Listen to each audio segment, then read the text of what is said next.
nosso vídeo anterior, a nossa última aula, vamos relembrar, antes da gente continuar o conteúdo, vamos relembrar o que a gente falou na última aula, né?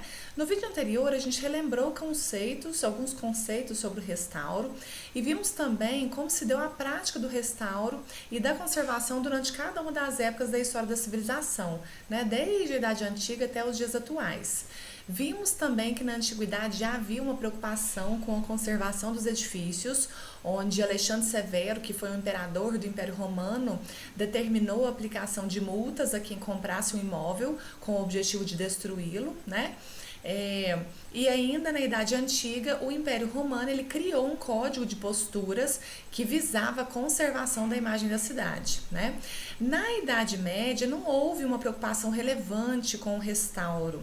Nesse período da Idade Média, que perdurou do século V até o século XV, né, o domínio da igreja era imenso e ocorreram várias brigas por territórios nesta época, né, com guerras armadas.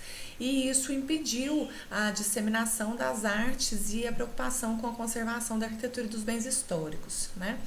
Até que na Idade Moderna, com o Renascimento, foram formuladas algumas medidas de proteção ao patrimônio, visando a conservação de documentos e também de edifícios históricos. Então, ainda na Idade Moderna, durante o Barroco, alguns castelos e catedrais foram reconstruídos e algumas obras de conservação foram realizadas nesta época, tanto na Alemanha quanto na Itália.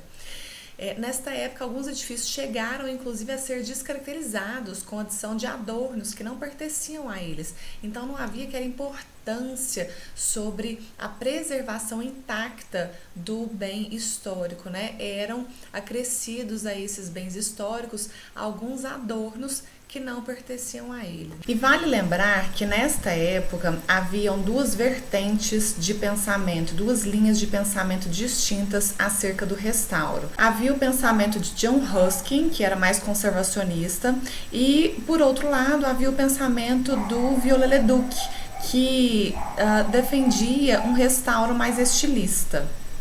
Sobre os teóricos da restauração nós vamos ver num próximo vídeo, numa próxima aula.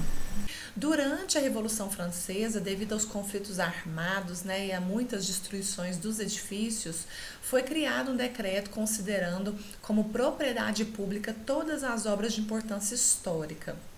Até que na contemporaneidade, no final do século XIX, 15 estados europeus se reuniram na Bélgica para poder discutir algumas medidas de proteção aos bens de importância histórica que estavam sendo destruídos.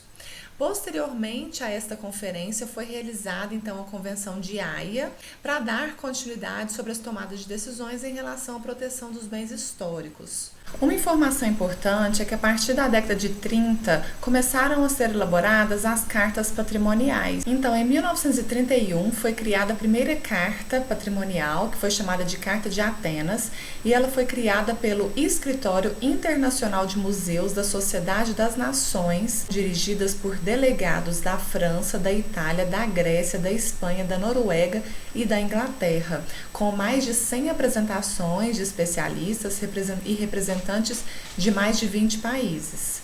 Nesta Carta de Atenas, de 1931, foram discutidas algumas questões sobre as preocupações da época que envolviam a legislação, as técnicas e os princípios de conservação dos bens históricos e artísticos.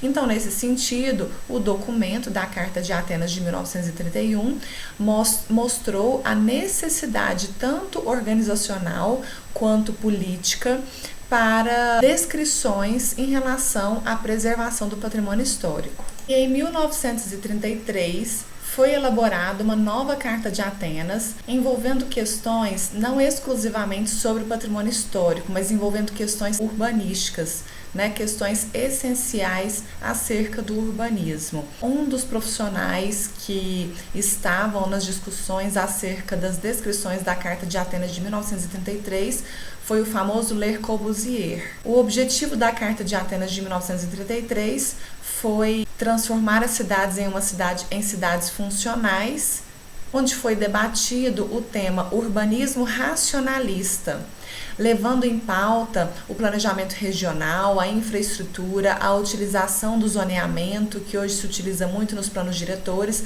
a verticalização das edificações, assim como a padronização das construções, buscando com isso novos rumos para o urbanismo. Então, considera-se que a Carta de Atenas de 1933 foi praticamente uma revolução no urbanismo, trazendo uma nova forma de pensar as cidades. Em 1946 foi criado o ICOM, que é o Conselho Internacional de Museus, que é uma organização não governamental que mantém relações formais com a Unesco e executa parte do programa para museus, né?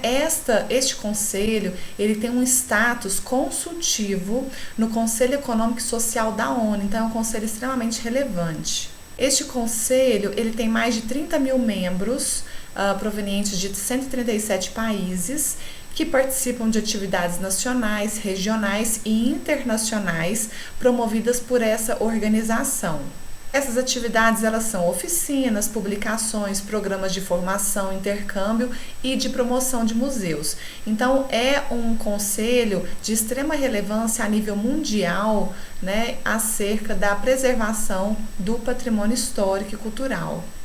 Em 1954, foi realizada uma nova convenção em Haia também, que fica na Holanda, e essa convenção ela previa a preservação de bens históricos em locais onde tinham muitos conflitos armados, com medidas para proteger os bens de cada nação, né? E nessa convenção, eles deram importância também aos patrimônios móveis, o que antes ainda não era muito enfatizado. E no final do vídeo eu mencionei a imensa obra de preservação dos bens do Egito que aconteceu lá em 1954, né, no mesmo ano da Convenção de Haia. Nesta época, o Egito ele pretendia construir uma represa a qual inundaria o rio Nilo, né? E na área que seria inundada, haviam muitos monumentos relevantes do local, os quais foram deslocados para outra região. Essa foi uma das ações mais espetaculares de preservação da história da humanidade, né? Conhecida como a Campanha de Núbia, né? Porque ocorreu na antiga Núbia. Esta ação ela durou 20 anos, de 1960 até 1980.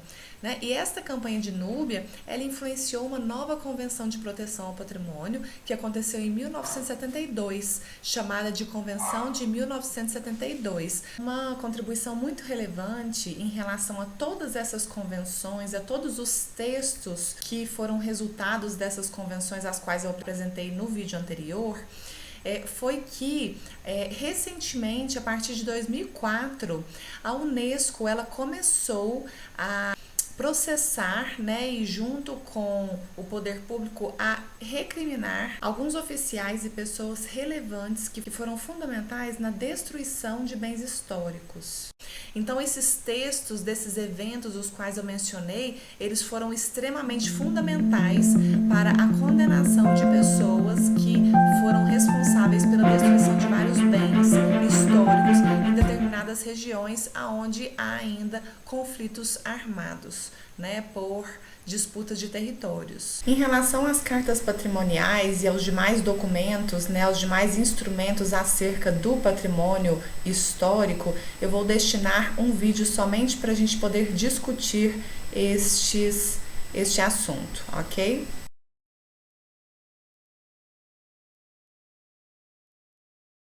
Os monumentos históricos eles foram pensados pela primeira vez no Renascimento, mais precisamente na época do Humanismo. O sentido original da denominação monumento histórico vem do latim monumentum, derivado de monere, que significa advertir, lembrar.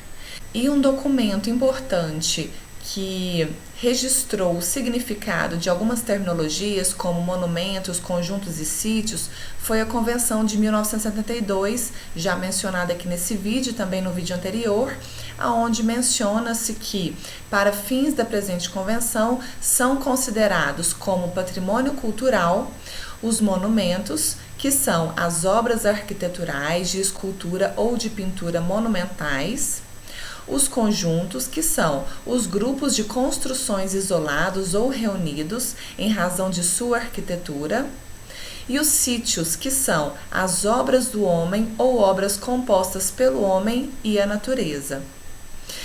Na convenção, cita-se ainda que são considerados como patrimônio natural os monumentos naturais, as formações geológicas e fisiográficas e os sítios naturais ou as zonas naturais. Então foi na Convenção de 1972 que surgiram esses termos, os quais a gente utiliza até hoje, né, que são monumentos, conjuntos e sítios.